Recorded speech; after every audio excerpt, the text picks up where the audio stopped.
Are Vargheists any good in patch 5.3?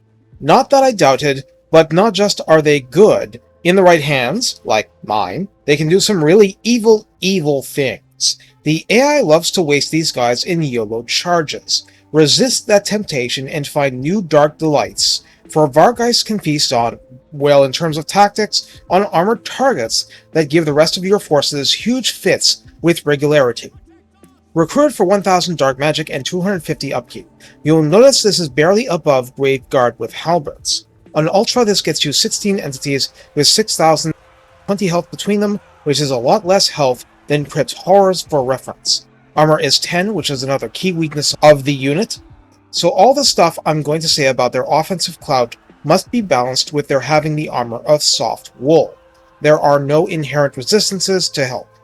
Leadership of 62 is actually pretty high for the faction, so the likelihood is that they're going to do more dying rather than crumbling prior to dying. Speed is 92 in the air, with charge speed equally 92. That was a bit unusual in the past, but I think CA has been tightening that up. So they're fast swoopers.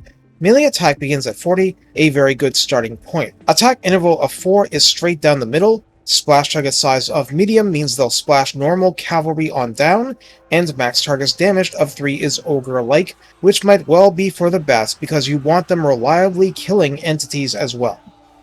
Melee defense starts at 25, and that's not high.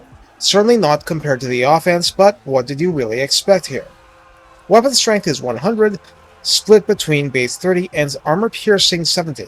Good solid numbers, which are well to the north of Crypt Horrors for damage.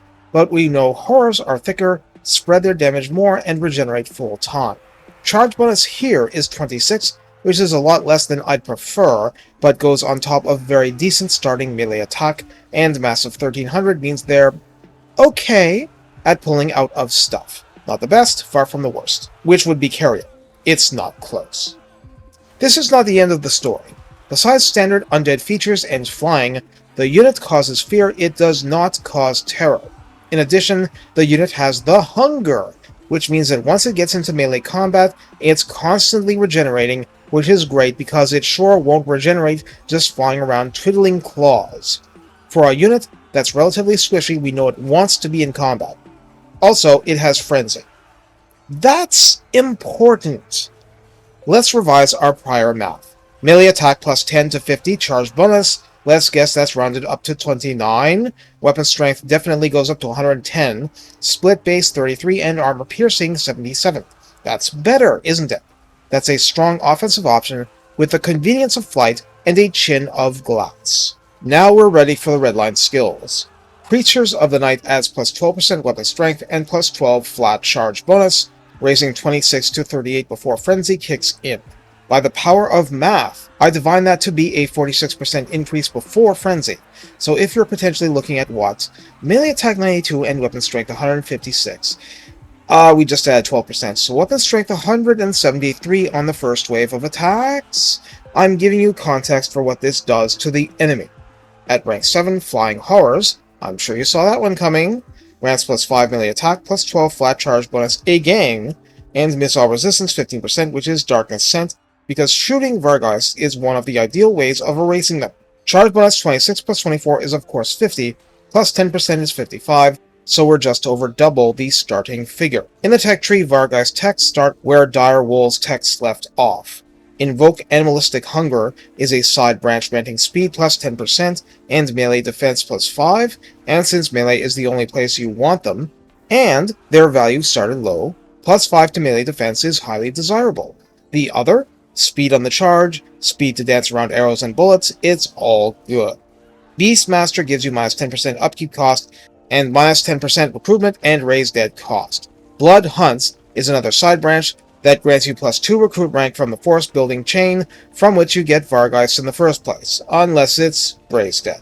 This is not the time for a full dive into the never build recruitment buildings argument, but know that it exists.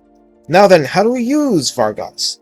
This is going to be a little different because even though they can theoretically do all the same things Felbats and Direwolves can do, that's, for one thing, not strictly true. Vargheists cannot hide in forest. The enemy will see them coming. They are also, to be obvious about it, since they can't hide in they're not expendable like Felbats are. Your Fellbats fell while felling an artillery crew, they did their job. Vargheists can do their job, but Fellbats can't do the job of Vargheists. So if you can get a job done with just Fellbats, you probably should use Fellbats for it, if available, of course. If you can't get the job done with them, because you're backstabbing rival Graveguard, or Dwarf Warriors, or Bugman's Rangers, or Empire Greatswords, or Armored Carnosaurs, then send the Fellbats somewhere they'll actually be useful and save your Vargheists and your better micro-attention for dealing with the more dangerous and thicker armored targets. That's already a long list, but Vargheists, for all their relatively low chin, are also extremely potent as pure offensive strikers. They are one of your best options for smacking lords and heroes around as a unit, though they can, of course, suffer great losses doing so. But they can actually kill stuff, that's important. Empire Knights, Reichsguard, Cold One Riders, Longbeards, they can kill that stuff. It's a bit dicier when you're going up against monstrous infantry, but being so thinly armored, there's also no cost, no extra cost, that is, to sending them against high armor-piercing inflicting enemy units. Some units are good armor-piercing units, and miserable at total damage.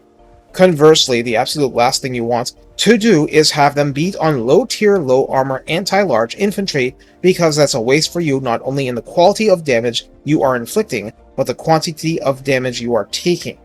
You want the enemy to have to work for it. Giving Empire Spearmen freebie damage is just ugly. That's a matchup the Empire General wants, you do not. Anyway, from here it's an issue of combo play, and either Vargheists are doing well enough you can leave them alone for a while, or you want to give them magical support to boost them. Cooperating with poison-inflicting units can help everyone out, on your side at least. Danse Macabre just guarantees that more of the damage will hit home in the short term. Healing them is never really wasted, until they hit the healing cap. That is, in the heck on Vargheists that offers passive skill scraps of healing to others is not a bad call. Beyond that, vampire counts are not lacking in flying heroes, so there's that angle too. Vargheists offer you a style of combat I generally call vertical envelopment. The easiest example is a city wall. If enemy forces stubbornly remain on that wall, you can have your skeletons and crypt ghouls climb up, you might send a flying hero smashing in, but you also fly the Vargheists slightly behind the enemy and send them down onto the top of the wall. This minimizes their otherwise great vulnerability to enemies ganging up on you by limiting the number of enemies that can deal with you at one time. If the enemy is at all disorganized, unable to cope with what you're dishing out, one unit of Vargheists by itself can get hundreds of kills that way, and that's happened to me against an Empire garrison. It's a good feeling to show the AI how you can use this unit for real, not YOLOing them into Chaos Dwarf blunderbusses in a convoy battle, which I've also been part of on the other side. Yes, that's scary and annoying, but as the non-vampire lord, you want them isolated and easily ganged up on. Break their morale and make them disintegrate. As the vampire player, you do not want this, and you should try very hard to keep them animated and fighting and dishing out that wonderful, glorious damage. Fragile as the unit can be, it is still a flying can opener in a roster that badly needs armor-piercing damage from somewhere. Moreover, while it gets some mild weapon strength boosts, sure, using it as flying cavalry and emphasizing the power of the charge, then the retreat, or simply regrouping in midair after shattering an enemy unit, is the way to greater glory. If you're groping around for a unit to use Bloodlust on, start here, and use it about 2 seconds before contact. You'll enjoy it, the target won't. Take care, and have fun changing the zeitgeist through applied savagery.